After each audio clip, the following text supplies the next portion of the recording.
5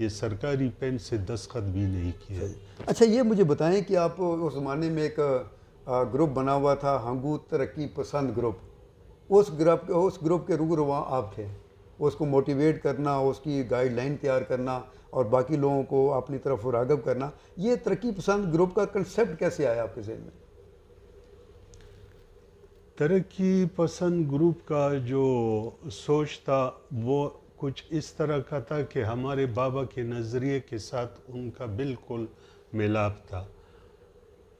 اللہ تعالیٰ جنت الفردوس دے ہمارے مشر غنی الرحمان صاحب کو کہ نہ ان کے پیدائش سے پہلے کوئی ضلع ہنگو میں پیدا ہوا تھا اور نہ امید ہے کہ ان کے شہید ہونے کے بعد کوئی پیدا ہو جائے. ایسا سیاسی لیڈر پیدا نہیں ہو سکتا ہے، ناممکن ہے. اس کو جب ہم دیکھتے تھے تو ہم ان میں اپنے نظریے کا جو عمل دخل تھا وہ دیکھتے تھے. اس وجہ سے ہم ان کا بھرپور ساتھ دے رہے تھے اور ضلع ہنگو کی تعمیر کے لیے، ضلع ہنگو کے عوام کی خدمت کے لیے. ٹھیک ہے، آپ ان کا ساتھ دے رہے تھے، لیکن یہ دیکھنے میں آیا کہ جب یہ ترقی پسند گروپ بنا تھا تو اس وقت غالباً غنی الرحمان صاحب جو تھے وہ نیب کی حراست میں تھے جی. اور یہاں پر ڈسٹرکٹ ناظم اعلیٰ کا الیکشن تھا اور آپ جس گروپ کو آپ کامیاب کرانا چاہتے تھے غالباً شفیق خان اور ان کے ساتھ نائب ناظم کے لیے ملک امان اللہ غالباً تھے. کیا یہ بات صحیح ہے؟ اس میں کوئی شک نہیں ہے کہ اس وقت ہم لوگوں نے جو الیکشن لڑا تھا ڈسٹرکٹ ناظم کا اور ڈسٹرکٹ نائب ناظم کا، ڈسٹرکٹ ناظم کے لیے شفیق الرحمان کو کھڑا کیا تھا اور ملک امان اللہ خان صاحب کو ڈسٹرکٹ نائب ناظم اعلیٰ کے لیے. اس میں پہلا راؤنڈ ہم لوگ جیت چکے تھے، حالانکہ غنی الرحمان صاحب جیل میں تھے اور باہر کوئی خاص بندہ تھا بھی نہیں، لیکن اس کے باوجود پورے ہنگو نے ہمارے خلاف، تقریباً تمام پارٹیوں کا الائنس تھا، اس کے باوجود بھی ان سے ہم نے پہلا راؤنڈ جیت لیا.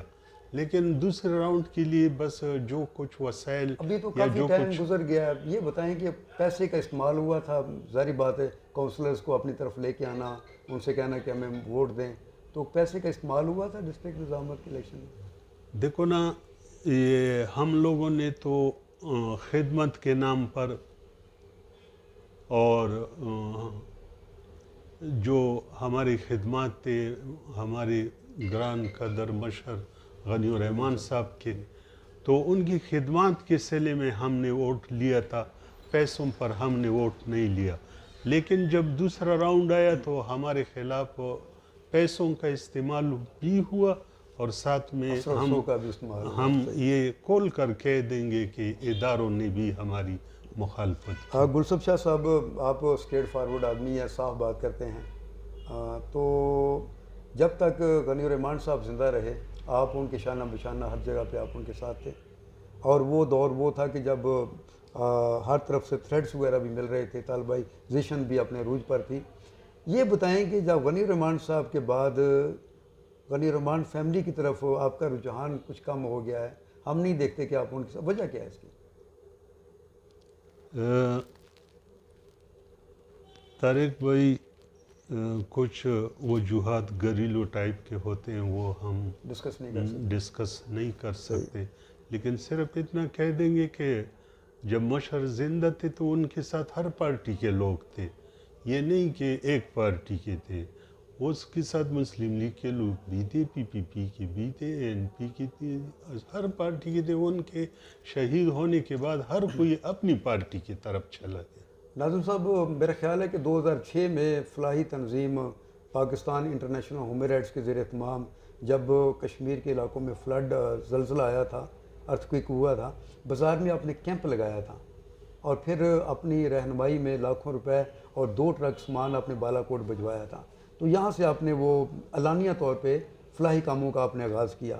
اس کے بعد آپ کی جو فلاحی سرگرمیاں ہیں وہ کس طرح چل رہی ہیں آپ کی؟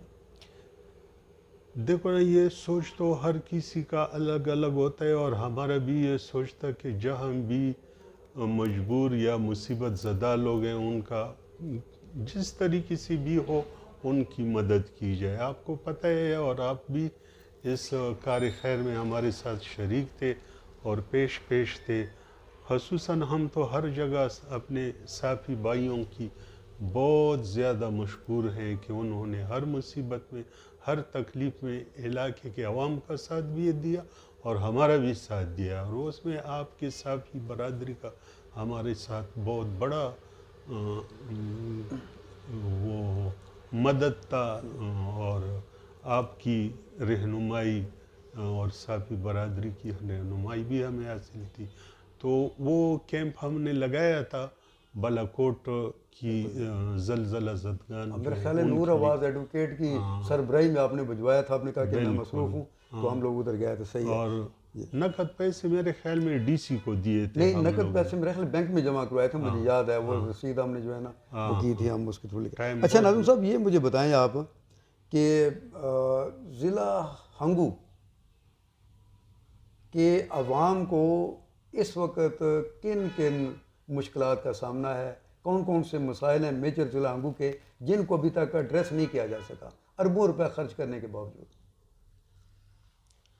طارق بھائی، یہ ایسے سوالات ہیں کہ ایک دو الفاظ میں ان کا جواب دینا ناممکن ہے، لیکن سیاسی ناسمجھی جو ہے اس کو ہم بنیاد قرار دیں گے کہ یہاں سیاسی ناسمجھی ہے اور سمجھتے نہیں ہیں اپنے حقوق کو حاصل کرنے کا، ان کے پاس کوئی طریقہ نہیں ہے. حالانکہ اس وقت جب غنی الرحمان صاحب زندہ تھے تو صرف 50 لاکھ روپے سالانہ ایم پی اے کو فنڈ ملتا تھا. ان کے شہید ہونے کے بعد تو ابھی گیس رائلٹی میں اربوں روپے مل رہے ہیں، لیکن یا تو اربوں روپے یہ لوگ اپنا حصہ وصول نہیں کر سکتے، اور یا ان کے پاس سوچ نہیں ہے کہ کوئی ایسا منصوبہ یہ لوگ عوام کے سامنے لے جو واضح ہو، جس کی تشہیر ہوتی ہو، جس سے ایک عام آپ یہ آدمی کہتے ہیں کو کہ لیڈرشپ کا فقدان ہے، لیڈرشپ کا، یعنی لیڈرشپ کا پیسہ بالکل بہت ہے، فقدان. گیس رائلٹی کا اربوں روپے ہیں، لیکن اب کوئی چیز نظر نہیں آ رہی کہ جس سے پتہ چلے کہ کچھ ہو رہا ہے. تو میں نے آپ سے یہ پوچھا ہے کہ ہنگو کے جو میجر مسائل ہیں وہ کون کون سے ہیں؟ یہ تو لیڈرشپ کا مسئلہ آ گیا نا. دیکھو، بنیادی مسئلہ یہاں پر جو ابھی اس وقت چل رہا ہے، جی، یہ علاقے کے لوگوں میں خوف و ہراس اور بد امنی ہے. خوف و ہراس، بد امنی. اور یہاں پر جو قدرتی وسائل ہے ان کو نکالنے کے لیے جو کمپنیاں آ رہی ہیں ان کو بھی یہی کہا جا رہا ہے کہ ہنگو میں امن نہیں ہے، اس علاقے میں امن نہیں ہے اور آپ لوگ کام نہیں کر سکے. حالانکہ کروڑوں روپے کے گیس، بلکہ پاکستان میں سب سے زیادہ جو امید ہے آئل اینڈ گیس کی وہ ہنگو کا ہے، ہنگو کے علاقے. لیکن یہ لوگ وہ اپنا کیس آگے نہیں کر سکتے. صحت کا مسئلہ ہے، صحت کا تعلیم کا مسئلہ ہے، تعلیم کا مسئلہ ہے، پانی کا مسئلہ ہے، آبنوشی کا مسئلہ ہے، بجلی کا ہے، انفراسٹرکچر کا مسئلہ ہے، بالکل ہے، اور بیڈ گورننس کا بھی مسئلہ ہے. بالکل. اور میں آپ کو صرف یہ کہوں گا کہ کل پرسوں میں تھوڑا سا بارش ہوا، اور اس بارش سے حالانکہ ہنگو میں پانی جمع ہونے کا یا کڑا ہونے کا کوئی جگہ ہے ہی نہیں، اس کے باوجود روڈوں پر کیسے یہ گند ابھر آیا. اور ناظم صاحب، سمجھ سے ابھی چونکہ ابھی آپ بلدیاتی نظام کا حصہ نہیں ہیں، خیبر پختونخوا حکومت نے نیا بلدیاتی نظام متعارف کروایا ہے، لیکن ابھی 6 مہینے گزر چکے ہیں، ان کے پاس نہ فنڈ آیا ہے، نہ ان کے پاس کوئی گائیڈ لائن آئی ہے، نہ ان کو اپنے اختیارات کا پتہ ہے. تو جب بے اختیار یہ سیٹ اپ ہوگا تو یہ ڈیلیور کر سکے گا؟ مغل صاحب، اصل بات جو ہے نا وہ یہ ہے کہ ہمارے عوام میں بھی وہ شعور نہیں ہے کہ وہ اپنے لیے ایسے نمائندے کا انتخاب کر سکے جو ان کا کیس لڑ سکتا ہو، جو ان کے مسائل کے بارے میں بات کر سکتا ہو. ابھی میں بری بات لیکن پھر بھی آپ کو یہ کہوں گا کہ آپ تھوڑا سا نظر ڈالیں منتخب لوگوں پر کہ وہ ان کا اتنا سمجھ ہے ہی نہیں. ان کو یہ پتہ بھی نہیں ہے کہ ہم نے قانون سازی بھی کرنا ہے. وہ صرف دیکھ رہے ہیں کہ ہمیں پیسے آئیں گے اور ہم وہ. آپ کا کہنے کا مطلب یہ ہے کہ جو تحصیل کونسل بنی ہے یا جو ولیج کونسل بنی ہے وہ اپنے دائرہ کار کے اندر رہتے ہوئے علاقے کو سامنے رکھتے ہوئے قانون سازی کرنا چاہیں تو وہ کر سکتے ہیں. یہ ان کو پھول اختیار ہے. جو بھی کونسل ہوتی ہے وہ اس کا بنیادی مقصد قانون سازی ہوتا ہے. وہ اپنے لیے قانون خود اپنے بنا ڈومین میں رہتے ہوئے. صحیح ہے. بالکل. اب یہ تو ابھی جو تحصیل ہماری ہانگو میں تحصیل چیئرمین ہے وہ تو غنی الرحمان شہید کے فرزند ہیں عامر غنی صاحب. وہ تو کافی ایکٹیو ہیں, بہت سمجھدار ہیں. ان سے توقع رکھ سکتے ہیں کہ وہ عوام کے مفاد کے لیے کام کریں گے, قانون سازی والا فریضہ انجام دیں گے. ان سے تو آپ کو مایوس نہیں ہونا چاہیے. ہماری تو ان سے بہت زیادہ توقعات ہیں, لیکن صرف بات یہ ہوتی ہے کہ ابھی صوبائی گورنمنٹ پر آپ نظر ڈالیں تو ان کا رخ کسی دوسری سمت ہے اور لوکل گورنمنٹ کا ہنگو میں. اور دوسری جگہوں کی بات تو میں نہیں کر سکتا, لیکن ہنگو میں ان کا رخ دوسری طرف. تو یہ جو حسد, بغض اور کیا کہتے ہیں کینہ وغیرہ, ان سے کام لیا جا رہا ہے اور اختیارات اسی بنیاد پر نہیں دیے گئے. ورنہ اختیارات کی تو بہت تشہیر ہوئی تھی کہ یہ اختیار ہوگا, وہ اختیار ہوگا. آپ ایک تجربہ کار پولیٹیشین ہیں, عوامی نیشنل پارٹی کے تحصیل صدر بھی رہ چکے ہیں. اس موقع پر اگر آپ بلدیاتی نمائندوں کو کوئی گائیڈ لائن دینا چاہیں, کوئی مشورہ دینا چاہیں تو آپ کیا مشورہ دیں گے ان کو؟ بلدیاتی جو خاص کر ابھی تو تحصیل بنی ہوئی ہیں, میں تو یہ پیغام دوں گا ان کو کہ آپ لوگ متفق ہو جائیں, اتفاق کو برقرار رکھیں, اور بنیادی جو بات ہے وہ امن کی ہے کہ بحالی امن کے لیے آپ کام کریں. اگر امن ہے تو سب کچھ ہے, امن نہیں ہے تو کچھ بھی نہیں ہے. دوسری بات میں ان کو یہ کہوں گا کہ آپ لوگ با اختیار ہیں, آپ اپنے لیے قانون خود بنا سکتے ہیں. آپ اپنے لیے خود قانون بنائیں, یہ نہیں کہ آپ کو لکھا ہوا جو آیا ہے اسی پر آپ عمل درآمد کریں. ڈاکٹر صاحب یہ بتائیں مجھے کہ عوامی نیشنل پارٹی کے سرگرم کارکن رہے ہیں, شروع سے اس پارٹی کے ساتھ آپ چلے ہیں, تحصیل صدر بھی رہے ہیں, آپ نے کیوں استعفیٰ دیا؟ کوئی آپ کے خلاف نہیں تھا؟ پارٹی کی اندرونی کہانی بتا دیں ذرا. بس اندرونی تو کوئی کہانی نہیں ہے.